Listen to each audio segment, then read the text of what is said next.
बच्चों, आगे के वीडियो में हमने दयालु शिकारी की कहानी का स्वाध्याय का अभ्यास किया था। अब हम इस वीडियो में स्वाध्याय में जो हमको 3 कहानियाँ दी गई है उन कहानी को हम समझेंगे। तो यहाँ मैं आपको चित्र के द्वारा कहानी को बताऊंगी। उन कहानी को आपको चित्र के द्वारा ही लिखनी है। तो बच्चों, यहाँ हम कक्षा 6 विषय हिंदी पाठ 1 का स्वाध्याय करेंगे। तो यहाँ सबसे पहला जो आपको चित्र दिया गया है, उन चित्र में आपको कौन दिखाई देता है? कौवा। कौवा के मुंह में क्या दिखाई देता है? पूरी। तो आपको ये चित्र देखकर कहानी तो याद आ गई होगी कि ये कहानी आपको क्या कहना चाहती है। आपको दादी ने, मम्मी ने कहानी तो सुनाई होगी ना, वही कहानी आज हमें यहाँ पढ़नी है। तो यहाँ जो एक डाल है, उस डाल पर एक कौवा मुंह में पूरी लेके बैठा है। अब आगे देखें दूसरे चित्र में आपको दूसरा कौन दिखाई देता है कौवा के साथ? लोमड़ी। अब याद आ गया कौवा और किसकी कहानी है यहाँ? लोमड़ी की। तो कौवा और लोमड़ी की कहानी को हम समझेंगे। तो एक डाल पर जब कौवा मुंह में रोटी लिए हुए बैठा है, पूरी लिए हुए बैठा है, यहाँ कोई भी चीज़ आप ले सकते हैं।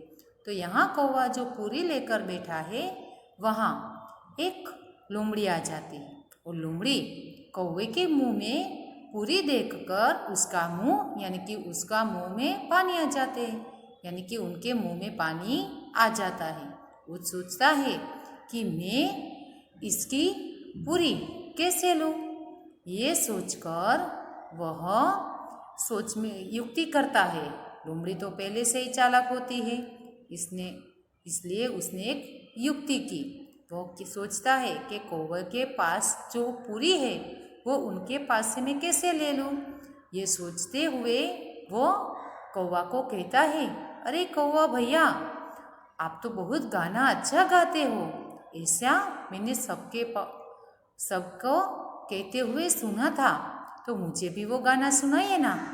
तो कौवा तो कहता है, कौवा तो लोमड़ी की बात में आ जाता है और क्या करता है, वह देखे उसके जो पैर है उस पैर में वह पूरी को पकड़ लेता है और कौवा गाना गाता है। तो कौवा क्या बोलता है? का का।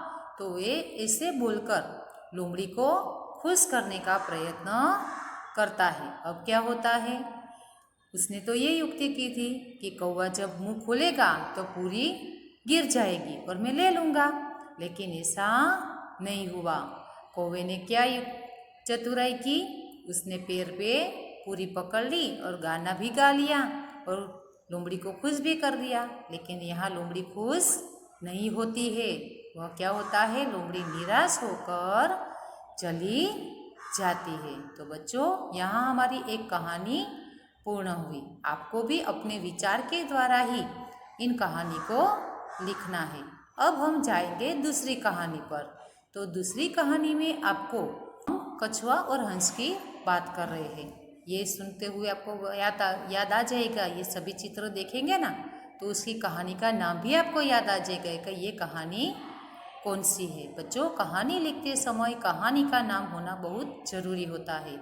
तो यहाँ आप जो कहानी लिख रहे हो उन कहानी का नाम भी आपको लिखना पड़ेगा, तभी आपकी कहानी का नाम होगा, तो ही आप कहानी को समझ पाएंगे। इसलिए जब भी कहानी लिखे तो कहानी का नाम अवश्य लिखना। तो यहाँ जो कहानी है उन कहानी को पहले हम समझेंगे, बाद में आपको इस कहानी का नाम आ जाएगा। तो यहाँ जो जंगल है, जंगल में झरना दिखाई देता है। झरना कुछ समय के बाद सूख जाता है, तो हंस और कछुए को रहने के लिए दिक्कत हो जाती है, यानी कि वो कहाँ रहेंगे पानी के बिना। तो हंस तो उड़ते हुए दूसरे जंगल में पहुँच जाएंगे, लेकिन कछुआ कैसे जाएगा, वो तो नहीं उड़ सकता है। तब हंस युक्ति करता है, एक लकड़ी ले आता है और लकड़ी के दोनों जो अंतिम भाग होते हैं उनको मुंह में पकड़ लेते हैं और कछुए को कहता है कि तुम ये बीच का भाग पकड़ लो और हम हमारे साथ दूसरे तालाब में चलो। तो अब चलता है, लेकिन उसको कहता है कि तुम बीच में कभी बोलना मत। बात को स्वीकार भी लेता है कछुआ। अब क्या होता है, एक गाँव आता है। उड़ते उड़ते जब कछुआ हंस जो उड़ता है तो लोग देखकर आश्चर्यचकित हो जाते कि ये कैसा दृश्य है। यहाँ तो बतख तो हंस तो उड़ते ही है, लेकिन हंस के साथ कछुआ भी उड़ता है। ये देखकर सब आश्चर्यचकित हो जाते हैं। ये देखकर कछुआ कुछ बोलने को जाता है। जैसे ही बोलने को जाता है तो मुंह में से क्या हो जाता है, लकड़ी छूट जाती है और वहाँ नीचे गिर पड़ता है और मर जाता है।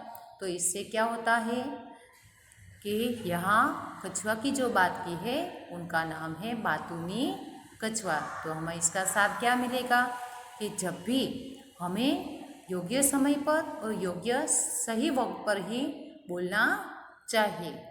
तो बच्चों, यहाँ हमारी दूसरी कहानी पूर्ण होती है। अब हम जाएंगे तीसरी कहानी पर।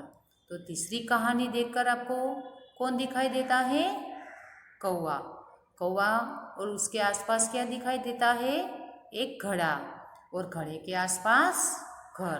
तो इनको देखकर भी आपको कहानी याद आ गई होगी कि ये कहानी आपने पहले भी सुनी है।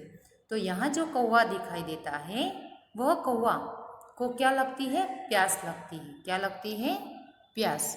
तो ये प्यास लगती है तो वह क्या होता है, दूर दूर तक कहीं पानी की शोध कर रहा है कि मुझे पानी कहीं से मिल जाए। वह उड़ता हुआ एक घर के पास आता है और देखता है कि वहाँ जो घड़ा है उस घड़े में पानी दिखाई देता है। वो तो खुश हो जाता है। खुश होकर जब देखता है तो पानी तो बहुत नीचे है।